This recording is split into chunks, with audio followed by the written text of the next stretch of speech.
নারায়ণগঞ্জের চানমারী এলাকায় covered van, cycle এবং অটোরিকশার ত্রিমুখী সংঘর্ষে একজন নিহত হয়েছেন।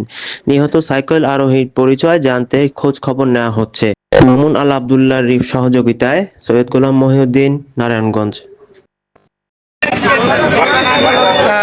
সম্মানিত দর্শক, দেশবাসী, আপনারা ইতিমধ্যে অবগত হয়েছেন একটা অ্যাক্সিডেন্ট হয়েছে। তো অ্যাক্সিডেন্ট পর্যবেক্ষণ করতে এসে দেখি জনগণ এখানে ভিড় করে আছে। তো আমাদের এক ভাইয়ের থেকে আমরা একটু জানতে চাবো কীভাবে অ্যাক্সিডেন্ট হয়েছে, কেন হয়েছে। আর ভাই প্রত্যক্ষদর্শী, ভাইয়ের নামটা আপনার? ভাই জি, আপনার নামটা? আমার নাম মোহাম্মদ জামাল হোসেন। মোহাম্মদ জামাল হোসেন ভাই, ওনারা মাইক্রো স্ট্যান্ডের ড্রাইভার। আমাদের পাশেই অবস্থান করছে, এটা ট্যাক্সি স্ট্যান্ড, মাইক্রো স্ট্যান্ড, চাষারার পূর্ব পাশে, নারায়ণগঞ্জ জেলা জজ আদালতের দক্ষিণ পাশে।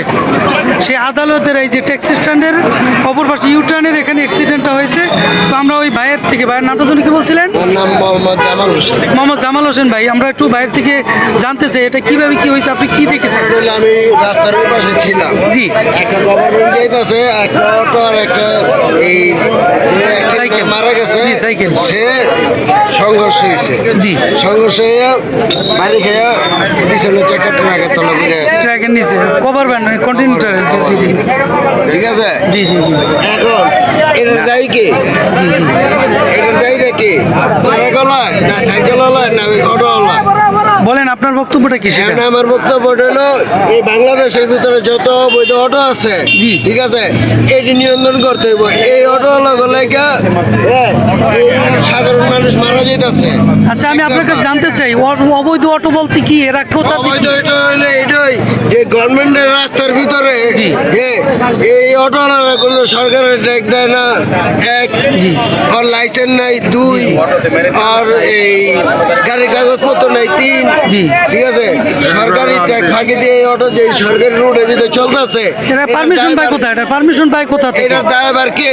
এই দেশের সরকার, এই দেশের প্রশাসন, এই দেশের গভর্নমেন্টের সরকারি লোকেরা। জি, ধন্যবাদ। দায় হইলো এই দেশের। ধন্যবাদ আমল ভাইকে, ধন্যবাদ। আমরা ওইটাই চাই যাতে ভালো একটাই হয়। আমরা এখানে আইন শৃঙ্খলা বাহিনীর সদস্যদেরকে দেখতেছি। অলরেডি যে কভার কন্টিনেন্টটা সুন্দরবন কুরিয়ার, ওইটা ওদেরকে গ্রেপ্তার করা হয়েছে, ওদেরকে ধরা হয়েছে, আসামি নিয়ে যাওয়া হয়েছে। ধন্যবাদ।